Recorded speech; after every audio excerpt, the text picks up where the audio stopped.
Welcome, beloved Sangha, to our question and answer with our Venerable Khenpo Tenzin. We will begin in the yellow Garchin Institute prayer book on page 4 and 5 with opening prayers. Until awakening, I take refuge in the Buddha, Dharma, and the Supreme Assembly. By the merit of generosity and other good deeds, may I attain Buddhahood for the benefit of all beings. Until awakening, I take refuge in the Buddha, Dharma, and the Supreme Assembly. By the merit of generosity and other good deeds, may I attain Buddhahood for the benefit of all beings. Until awakening, I take refuge in the Buddha, Dharma, and the Supreme Assembly.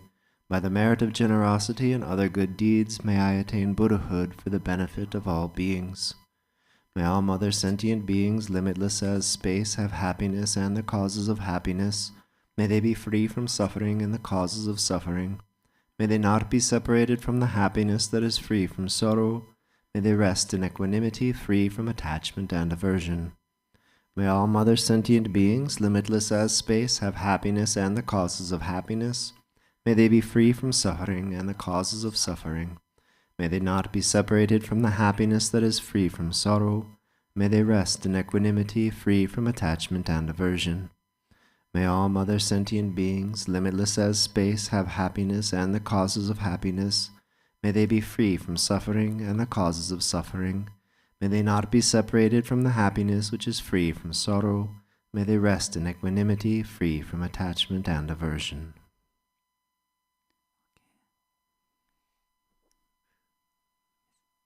Okay, we'll get right into it. Huh? For the first half of this, we're going to go with some questions that came from online, since there is a small booklet of questions that have come in over the last month or so, and then then we'll open it up that you all who have joined us on Zoom can speak with Khenpo and ask your questions directly to him. All right, so Khenpo, let's start with first question here real quick, or not real quick. My question is, Khenpo La, is that why after a retreat with Garchen Rinpoche or Lama Bunima, when I meet my friends, I contaminate my energy with maras. What can I do to stop me from contaminating my energy?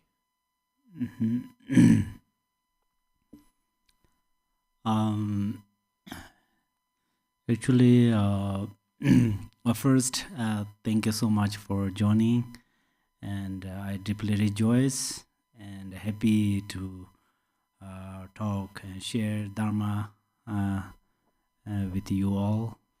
Thank you very much. And I think there is many kind of contaminations. It's related to different situations, as well as of course karma, and sometimes there are some conditions. Actually they are related to karma, and then it also related thoughts. So in the relative level, practice more smoke offering. This smoke offering practice is really helpful, blessingful, and actually you should know that the smoke offering is actually just a prayer, but yeah, this is including a prayer, but there are special way is that I can't say clearly, but the smoke offering and your life force or your your fortune, merit, and other kind of your obstacles, and month, day, they are interdependent each others. So you do smoke offering, then these external obstacles will purify, especially contaminations. and then they internally recite more Vajrasattva mantra, and then of course practice through compassion and bodhicitta, and then if you are going to cut all of these kind of contaminations, then the best way is you have to realize essence of thoughts. Everything's are made by thoughts. But why does this thought arise from our mind? This is related karma. So accumulate merit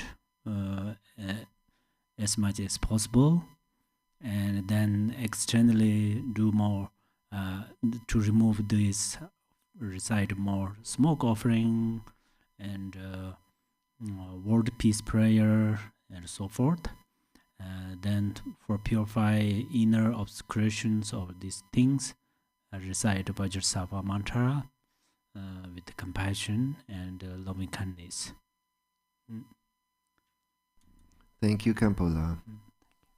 All right, here's the second question. It's a 4-part question. I'm going to read it all out. Yeah. You have it in front of you, so you can answer these parts. Khenpo, I'm asking you to please explain these following concepts. So the first concept is radiance, aura, and clarity. What is their relationship to each other and to luminosity? What generates each of these 3 attributes, and why would radiance be generated as opposed to aura or clarity or luminosity? And if I'm looking at one of my root gurus and they are surrounded by a white light, like the white color of a rainbow, what am I seeing? Is this aura, radiance, clarity, or luminosity? Actually, luminosity and clarity, these are, everything has luminosity and clarity. Even darkness, it also has luminosity and clarity. The reason is our the intrinsic awareness. In the Sutara way, we call intrinsic awareness. In the Vajrayana way, we call it Tigle. So they have light or luminosity. The luminosity is inherently exist. The quality of Buddha nature. So that's where they are radiate. It's depending if your mind is combined with your mind combines with bodhicitta and loving kindness and other realizations, then this your luminosity or clarity is the luminosity of Buddha. Through this way, you can see many yadams. Perhaps you can see yadams through your eyes. Perhaps you can hear mantras through your ears. And if you are not able to see and hear them, still you can visualize them through your mind. So this is the nature this is nature of Buddha.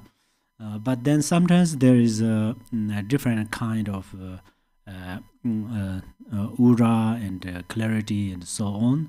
This is when our mind combines with afflictive emotions, and then we appear some still we appear some clarity on these auras, but they are impure. When they appear to our mind or our eyes, then it make scared or uncomfortable and so on. But then when you see on the Guru luminosity and clarity, that means your mind is the obscuration of your mind reduce. So your mind become clear and clear. That's where then you can see light or clarity on Guru. This is very important, especially during the Dzogchen practice. Perhaps we say that in Tibetan, if you know Tibetan, Wudhyo means dissolve into the light. So it has a deep meaning. Always we say Yadams dissolve into the light. So that means they are the essence of light. What we see is just we see them through our ordinary perception. But in reality, they are just a light or luminosity. But then this luminosity, we again research or we through our meditation, power of meditation, this light is also not truly exist. Just appear, it's like a rainbow light. Just appear, but we cannot hold it. So that means inherently they are not exist at what we see. So however, it is a good sign. So when you see luminosity on your Guru, which means your obscurations will reduce.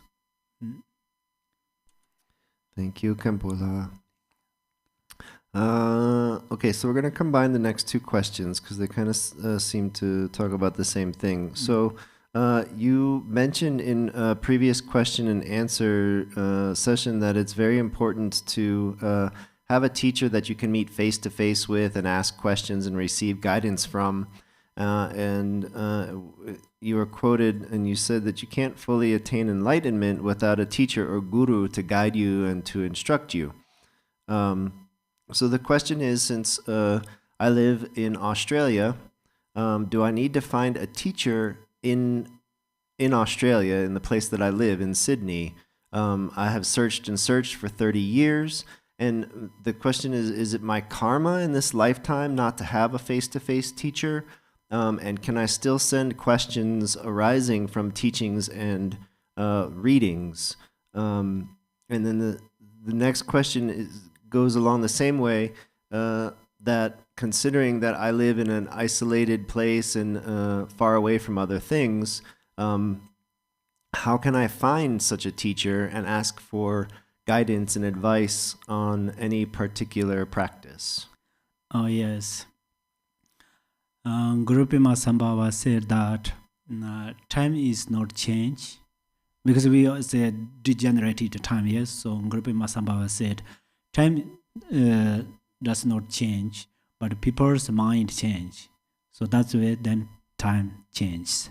So that means in degeneration time, there are a lot of people's mind is people's mind full of the grasping and obscurations.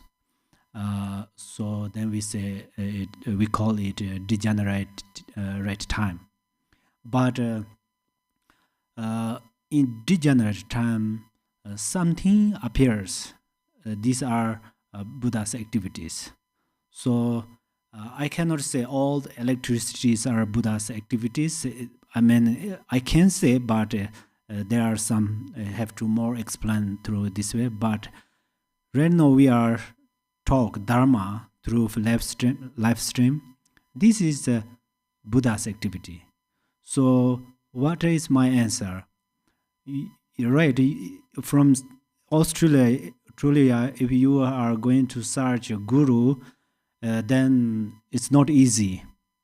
But if you read the life story of Naropa, Telopa, Marpa, Malarepa, then to find a guru, we have to make effort.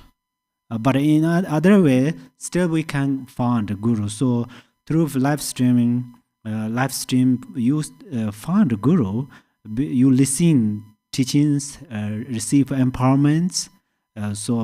Then you believe in guru, you trust in guru, and then you practice through guru's path instructions. That's where you will find. You don't want to go particularly somewhere, and usually you see face to face means we, for example, we see face to face. This is we can talk each others. So I mean that. I don't mean you always need to go somewhere to find it. Even if you find, if you don't have trust in your mind, only physically being together, it doesn't work in Dharma path. That's why you can actually, how to say, I mean, you found a guru through live stream, and then your great karma merit and guru's blessing in the future, guru and you met somewhere and practiced wonderfully. Perhaps you and the guru attain Buddhahood together. Thank you, Khenpo. Khenpo, I have a question regarding samaya of the Vajrakalaya empowerment. Okay, so the samaya, the sacred promise to your teacher for taking this empowerment, is never to lose love for others, and ideally to do a daily practice of Vajrakalaya, or at minimum recite Vajrakalaya mantra daily. I recently read a question and answer between Padmasambhava and Yeshe Sogyal, where it was said, I believe Yeshe Sogyal asked, if we practice a Yidam deity, will that be the same as practicing all the Sugatas? And the master replied, the body, speech, and mind of all the deities are manifested by the three kayas in accordance with perception of those to be tamed. So no matter how they appear, if you practice one Yidam, you'll be practicing them all. And if you accomplish one Yidam, you will have accomplished them all, as they are all of one taste in the state of Dharmakaya. Each person can practice whichever Yidam he feels inclined towards. So my question is if I understand this correctly, is it possible to fulfill the Vajrakalaya samaya if one practices the sadhana and recites the mantra of one's own main Yidam deity daily, even if it's not specifically Vajrakalaya? Mm-hmm. Yes, first you practice one Yidam and you accomplished one Yidam, and then all other Yidams accomplish. You can accomplish all other Yidams. Why? Because they are same essence. There are thousands of Yidams, but they are same essence. So if you drink water, then that means you drink water. It does not. I drink Arizona water. I'm not drink water. We cannot say it. If you drink Arizona's water, and that means you drink water. So you practice Tara or Vajrakalaya, then if you accomplish it successfully, then you accomplish all Yidams. Through Vajrakalaya or Tara, if you can appear Tara, then you can appear all other Yidams. So that means they have the same qualities, and inherently the Yidams are not different. And then practice bodhicitta, never lose. That is more emphasized. It's pretty, it's pretty hard if we 24/7 keep bodhicitta in the mind. Is quite hard because right now we are on the path of Buddhism, so we are not Buddha. So at least beginning of your practice and end of your practice, and also sometimes the middle of these practices, you arise bodhicitta. that means you are never lose bodhicitta. And then slowly you progress to generate bodhicitta. So yeah, this is how we can do that. And if you are not a daily practitioner, and then at least once a day, you try to generate bodhicitta, and first you try to understand the quality of bodhicitta, and then you easily can generate bodhicitta. Okay, thank you, Khenpo. All right, I'm going to ask, I think maybe one more question, and then we'll open it up here. Khenpo, in general, all phenomena fit into two categories, samsara and nirvana. So if they fit into one category, what would it be? I was without bodhicitta when I thought of the question and arrogantly think I know the answer, but it's only intellectual. So, does this make a sense? Yeah. Okay, great. Yes.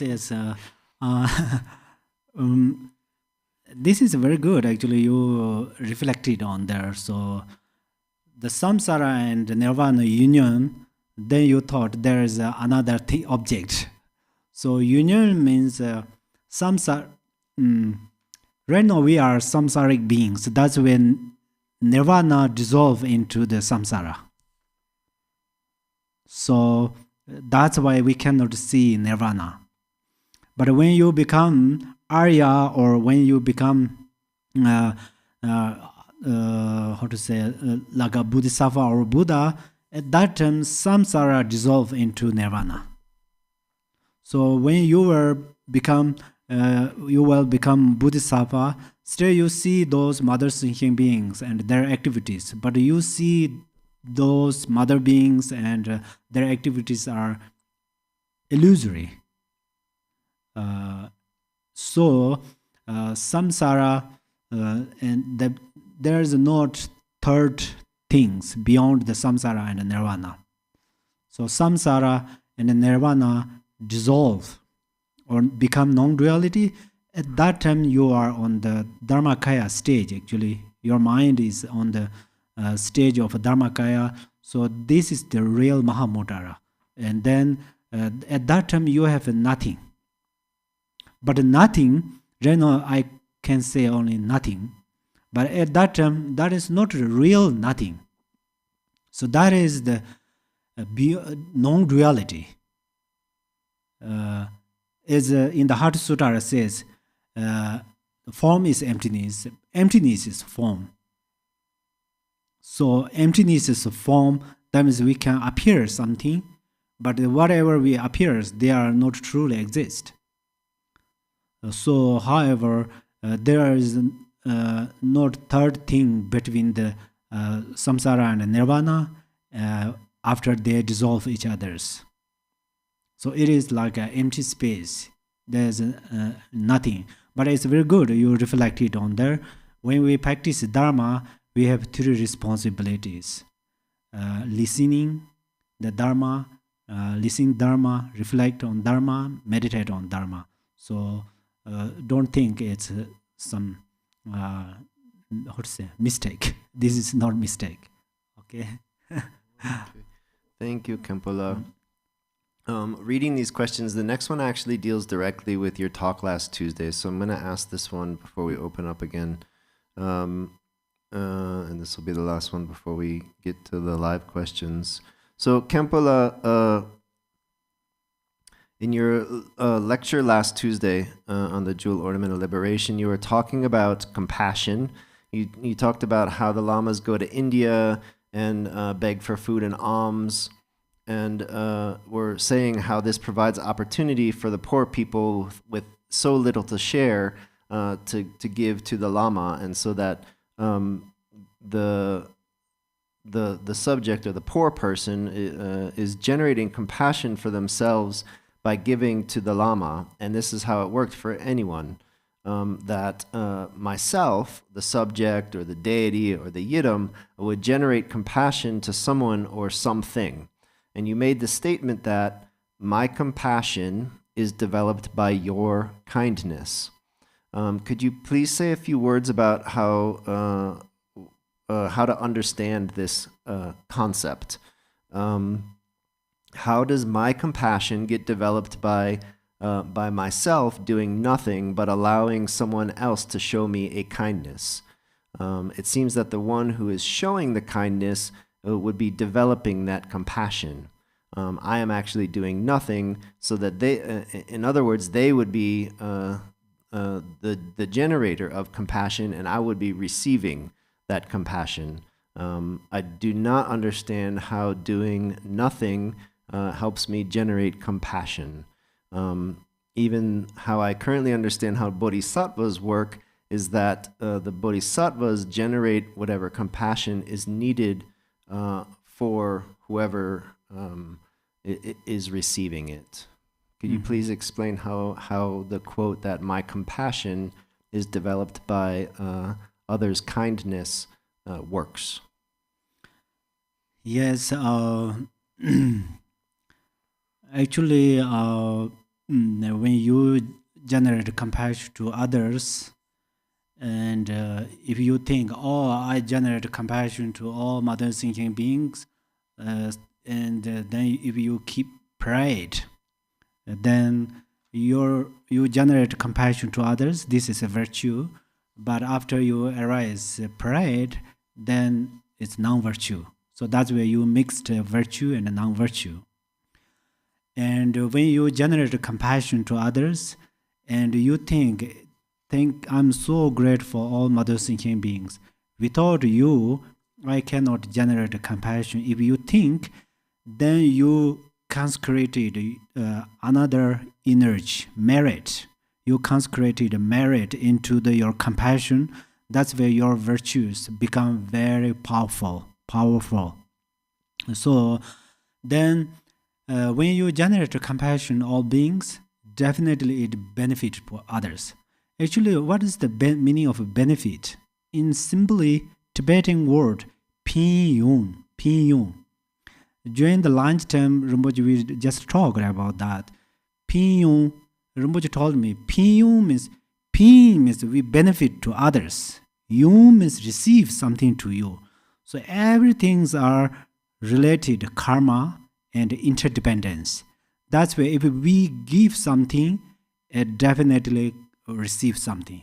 Even we say good morning to someone and they say good morning with a happy mind or happy face, lovely face. That's why when you generate compassion, it definitely benefits to others.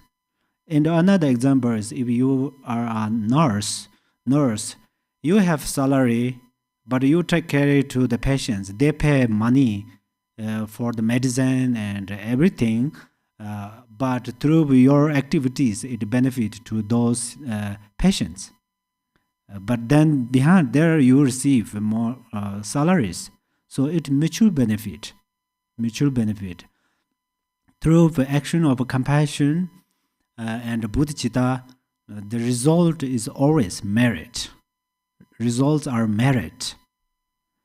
The results of compassion and bodhicitta are pure merit. So this merit comes to receive to you, and that benefit you can benefit to others. Yeah, like that. Hopefully it makes sense. Just to clarify, so I think yes, that answered a lot of the question. Some of the question had to do with if I receive your kindness, how is that me generating compassion? Does it work the other way? Like if you are compassionate, then you get lots of kindness from other people. But if you are getting kindness, if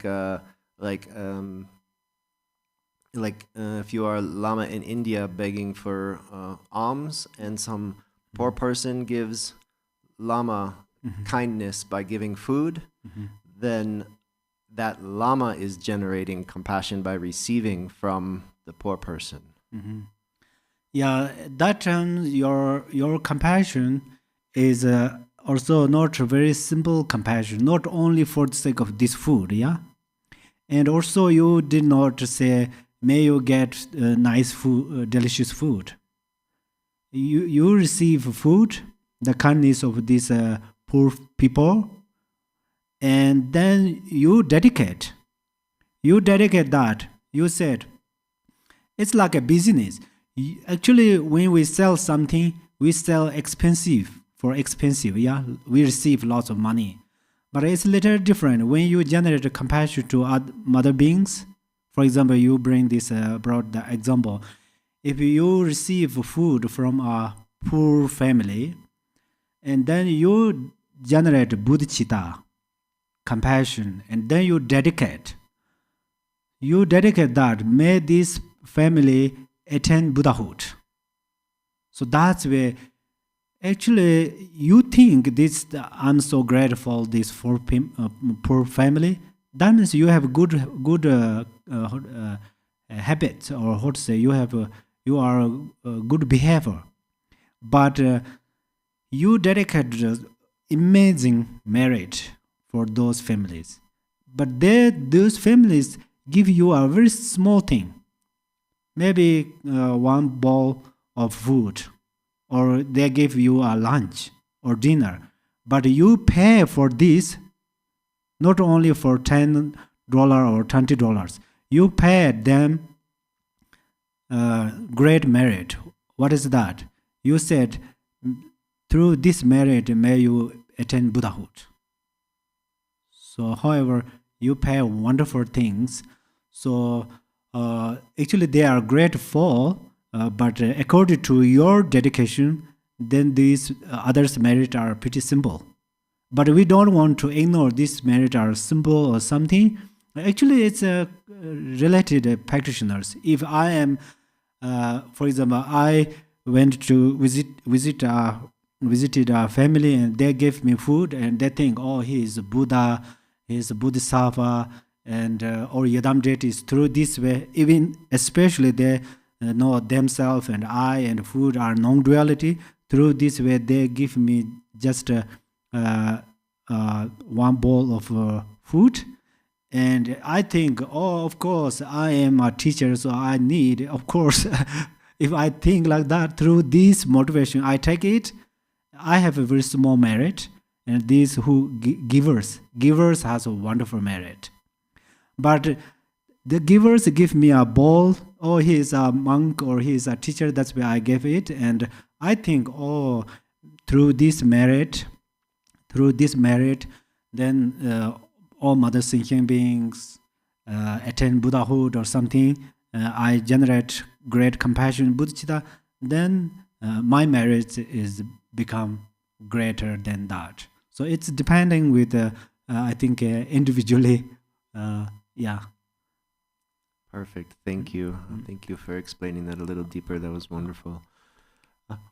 So now, for those of you on Zoom, if you would like to raise hand, or we'll get you unmuted if you have some questions for Khenpo, this is your opportunity.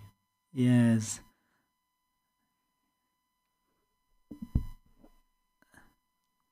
Or you all have questions too, okay? And can talk through this. Yeah. Yes. Yes. Oh yeah, Jay Larson. Hello, Jay. Thank you. Listen carefully. Okay, you guys need help me. All right, I'll try to keep it simple. I have two things. If I can share one thing that helps me with compassion and with understanding compassion, I think of compassion as connecting. So connecting, and it makes no difference who the giver or the receiver is. It makes no difference which hand is which. And so what I look at is that connection, and then the qualities of the connection. So it doesn't make any difference who's the giver or who's the receiver. It's just connecting. It's the connection that's the importance, and it's the qualities and what we brought to the connection. So that's helped me immensely with compassion. And that's based on some of the teachings that you did, Khenpo, on that. The second, now I have a question. So my question is there a difference between consciousness and awareness? Oh, yes. Thank you so much. Please, you other wonderful sanghas, say same like that, okay? Say directly about you have some opinion or wisdom to say when I answered and there's something you have more say clear things. That's really helpful. And yes, the awareness and consciousness is consciousness has we are going to explain through two ways. One way is consciousness means always goes through our sense, like through eyes, ears, nose, tongue, body, and then it perceives these ordinary things. Through this way we call consciousness. And then we call the awareness. The awareness means, according to this, the difference between the awareness and the consciousness. Awareness means see some looking in. Awareness looking inside. Consciousness looking outside.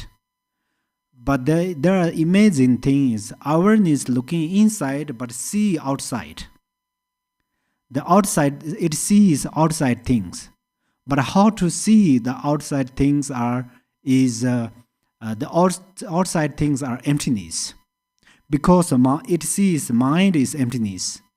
And then outside things are also emptiness. But consciousness does not look inside, always look outside through the ears and so forth. And then it sees some these ordinary things and it trusts them, so it follow them. So lots of these sufferings bring from consciousness, especially fears, anxiety in the bardo. At that time also consciousness brought many kind of these difficulty things. But then we come back a little bit, one step behind.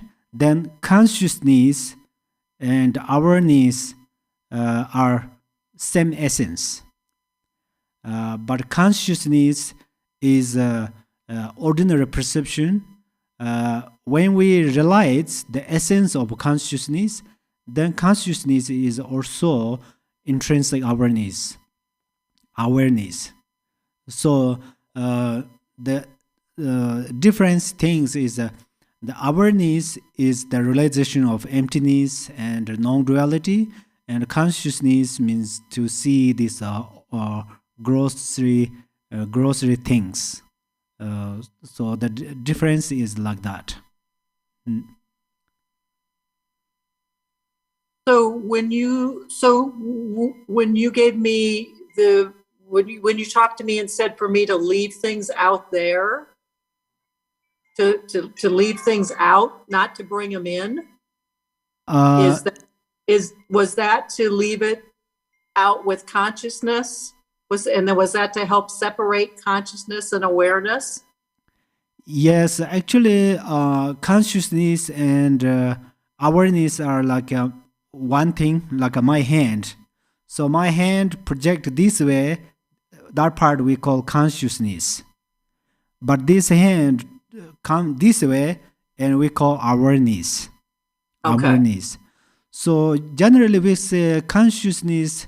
For example, my hand put into my dharma rope, then consciousness see only this dharma rope. It cannot see my hand. But awareness pay attention on there, directly see my hand, not only judge it by outside of these clothes. So that's where in addition, awareness always sees essence of the phenomena, and consciousness see the only these grocery things. The difference. The appearance. Yes. Consciousness only sees the appearance. Yes, appearances. Awareness has access to the essence of it. Yes. All right. Okay. Thank you. Thank you so much. Wonderful question. Yes. Hello, Elena. Yeah. Hello. Helena. Actually, I sent an email 2 days ago. It probably didn't get to you yet. But there's three questions in this email, and one of it is a little bit private. I'll wait for you to read the email.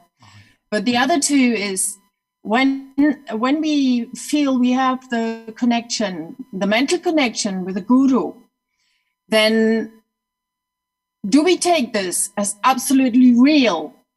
And if we do that, there must be at some stage, some time where we discard this as illusion as well. Will that happen automatically? Or do we have to make that decision that we discard this as an illusion? Or maybe should we take it as illusion in the first place? Oh, yes. Thank you so much for sending the wonderful questions. And it's depending with the practitioners. Someone, since in previous lives, they purified a lot of these obscurations. Let me say this. Previous lives and this life are not long distance. And this life and the next life, actually we image is so long, but it's really not so far. But this consciousness just come from previous lives to here, and here to go to next life maybe come back or go somewhere. So if one purified grocery grocery obscurations in previous lives, then this life easily can appear illusory things. Illusory things means, for example, they see a house or car, but they see they are illusory, like a rainbow, like a moon's reflection in the water. But if in practitioner who did not purified obscurations in previous life and in past times, past years, and then this is a very beginner practitioner, and at that time definitely have to decide. Decision is a view.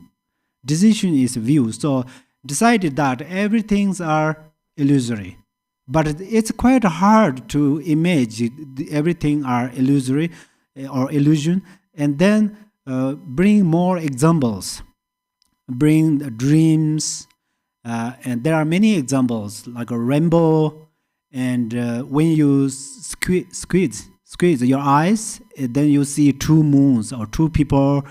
All of these are illusion.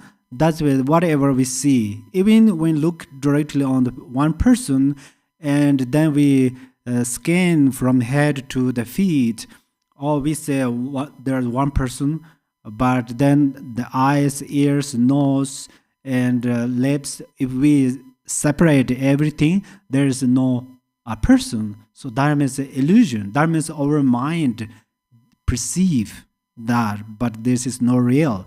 That's where through learning from examples, but of course we need some support, which are teachers, the path instructions, and then practitioners more learning from the examples, and then especially faith is very important. Then faith and Guru's blessing has special connection. That's where through this way it will gain. Actually, realization of illusion is also special realization. So that's why decision help, supplication and merits help, and then the examples also help a lot. And what about the connection, the mental connection with the guru, because this has to be in the end an illusion as well. And where do we differentiate, where we put the difference? When is it to be taken as illusion, and when should we take it real? Also, when we, you understand? Yes. Also, when we do the practices with the deities, and we actually generate the deity, and it's, for us, we take it as real in this generation stage, but really it's an illusion. But in this situation, should we take it as real, or should we discard it as illusion? Mm-hmm. Yes, actually, Guru's mind and your mind are same. But if there is two bowls, we just two empty bowls, and we pull same water, and then we pull some colors, red color and blue color. So that's where then right now we cannot see the real water, but we see these colors. But during Dharma practice, we don't want to pay attention to these colors. We are going to pay attention the water, for example. That's where the water are the water. There's no difference between these two bowls of waters. Similarly, Guru's mind and our mind are no different. That is one thing. And then first we see these real things, but then we more meditate on the illusion, and we decided they are illusion. But this is not a final or highest realization. When we realize everything's are illusion, it avoids many sufferings, and it reduces angry. For example, someone makes angry, and then you think this, you perceive this angry and this person who act this angry emotion. All of these, all of our, they're all illusion. That's where you will not arise angry emotion. Same like attachment and jealousy, so forth. It greatly help. And sometimes we have strong desire for something to achieve, but they are illusory things like a rainbow, just to see, but we cannot hold. Through this way, then it reduces our mental, this, how to say, desire or attachment. But this is not the highest realization. You think everything's are illusion, you remain there, you have a wonderful experience, and the samsaric sufferings cannot attack or cannot affect to you strongly, but still it will affect to you. It's well possible you return into in reality things. So that's why non-duality. There are three levels. First, we see these appearances. We appear these appearances, and then middle level is illusion. And then we are going to liberate from illusion, which means emptiness, non-duality. That means at ease. We will reach that. So there are different layers. Thank you very much. Wonderful questions. Thank you, Khenpo. I think we're going to have to wrap up and dedicate now so that we can get to our guided meditation on time. Everybody in the Zoom room, you may stay here and join live with our guided meditation on the 37 Bodhisattva practices. But for today, I believe, this question and answer period must come to finish. Oh yes. Thank you so much. Have a wonderful Dharma practice time, and may you long life and happy life. And let me say this, I made for you. Let me see. Authentic Mother Goddess, which is Tara, please protect them, protect you all. And mindful Mother Goddess, Mother Tara, please protect them. And Goddess of the mind of non-duality, please protect them. So I supplicate Tara, and may your practice increase like a vaccine moon through the power of Tara, and a happy mind and healthy life. Thank you so much.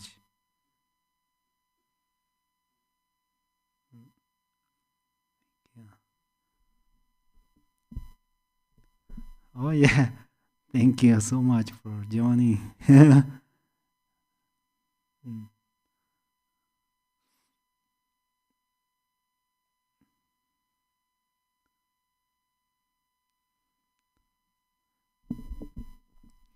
Okay, we dedicate.